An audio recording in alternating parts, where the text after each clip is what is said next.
Irmãos, esse é o Deus, o homem que Deus usa. Antes de ir diante dos homens, antes de subir num púlpito, antes de fazer missões, antes de falar ao povo, é um homem que passa tempo diante de Deus. É um homem de oração. Isso aponta para a oração. Por quê?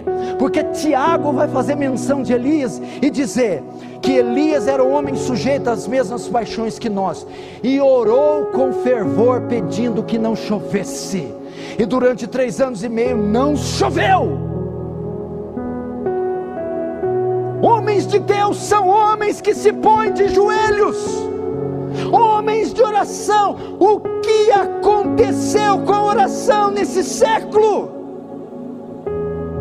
Porque a oração se divorciou da teologia, se divorciou da pregação, se divorciou da doutrina.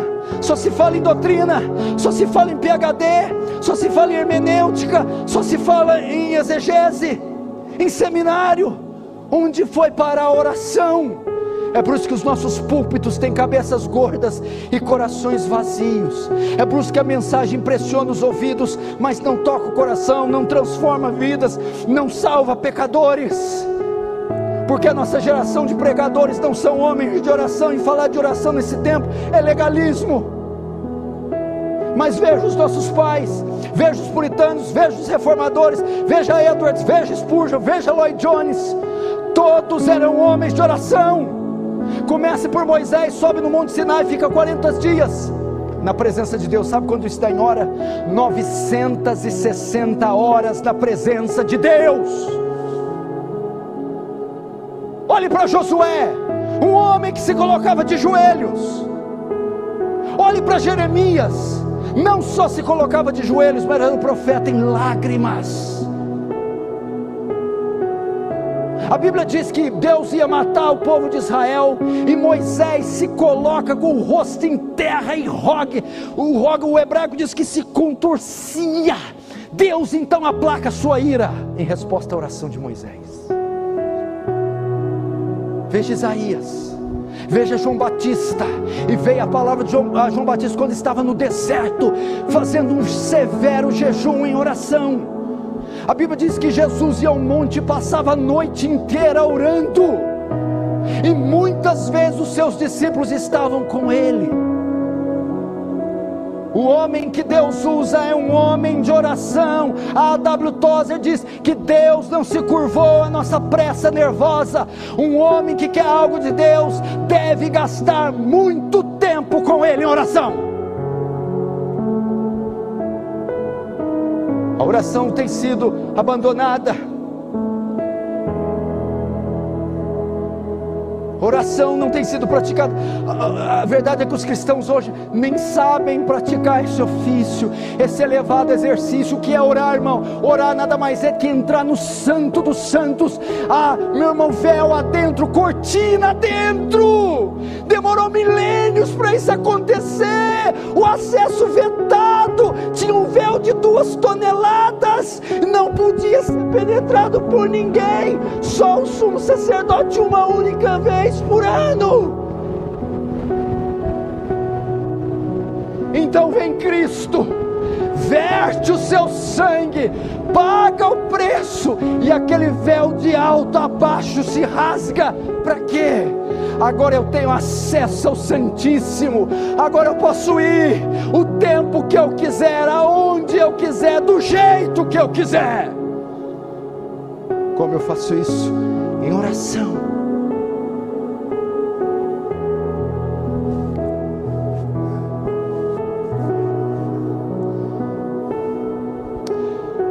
O homem que Deus usa é um homem de oração. Nós precisamos resgatar isso aqui, meu irmão. Veja, Martim Lutero, antes de comparecer diante da dieta de Worms, era onde ia se decidir, o julgamento ele ia ser feito, se ele revogaria ou não os seus escritos, as suas teses. A biografia diz que Lutero passou a noite inteira orando. Alguns dizem que escutou ele brigando literalmente com o diabo, e ele a noite inteira orando. Chega diante do seu julgamento e diz: até que eu seja convencido pela palavra de Deus e pela minha consciência, não revogo e não revogarei. Deus me ajude. a noite inteira orando. John Knox, o reformador escocês, meu irmão, meu Deus do céu, meu irmão, quando a Inglaterra estava em guerra com a Escócia, a rainha da Inglaterra disse: eu não temo os exércitos escoceses, eu temo as orações de John Knox. Meu Deus do céu, meu Deus do céu, que é isso? Quantos de vocês têm coragem de dizer: dá-me as almas de Franca, senão eu morro? John Knox orou: dá-me as almas da Escócia, senão eu morro. David Brainerd dizia: me regozijo na minha necessidade de comer ou vestir, contanto que me dê almas, viverei. Dá almas, porque sem almas eu não posso viver. Hudson Taylor dizia: se eu tivesse 100 vidas, daria todas para a China. A biografia diz que o sol nunca nascia, meu Deus, sem que Hudson Taylor tivesse de joelhos. Susana Wesley tinha 11 filhos, mas encontrava tempo para se trancar no quarto e passar pelo menos 1 hora em oração com o Senhor. Vamos orar.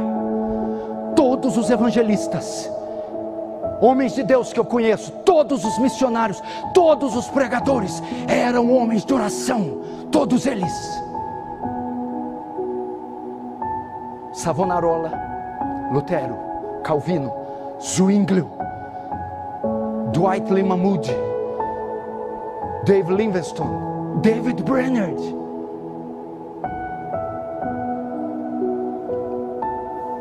Precisamos resgatar esse ofício. Vem cá, me diga uma coisa: você precisa de algum PhD para orar? Você precisa de diploma? Você precisa de família? Você precisa de beleza? O que você precisa de orar? Você não tem diploma, você não tem dinheiro, você não tem recursos, você não tem dente na boca, você é analfabeto, mas você sabe se colocar de joelhos.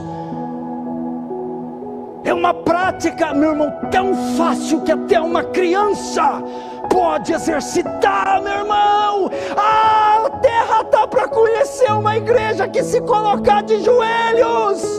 Não há demônios, não há potestades que resistem uma igreja que ora, uma mulher que clama e chora pelos filhos.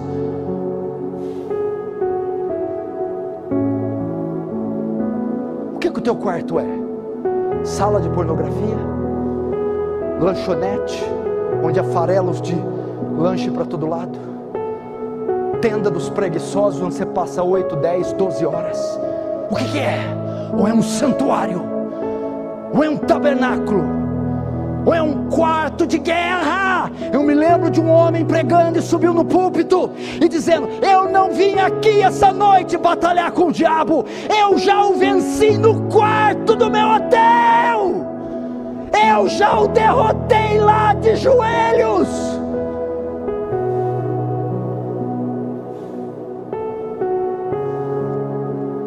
Aí você acha que me convence com essa oraçãozinha litúrgica na hora do culto?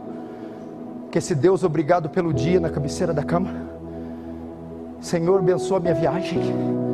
Eu não estou falando disso, meu irmão. Eu estou falando do homem que Deus usa. Olha o termo que é usado por eles: o Deus perante cuja face estou. Eu ando com Deus, eu caminho com Deus, eu estou continuamente frente à sua face. Você sabe o que quer dizer a palavra serafins? Serafins é aqueles que ardem em chamas. Serafim é o nome de um grupo, de uma categoria de anjos. Por que tem esse nome? Ardem em chamas. Por causa da proximidade que eles têm de Deus. Eles estão tão próximos de Deus que aquele fogo, aquela luz não é deles. Aquela luz é reflexo da glória de Deus. Nós temos que ser como serafins, passar tanto tempo diante de Deus, a arder da sua presença, a nos inflamar da sua glória.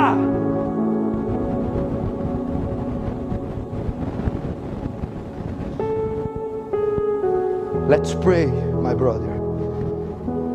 Vamos orar. Eu poderia ficar nesse tópico aqui horas. Eu poderia ficar aqui horas e fechar a igreja e iniciar uma vigília até a madrugada. Precisamos orar. Precisamos orar.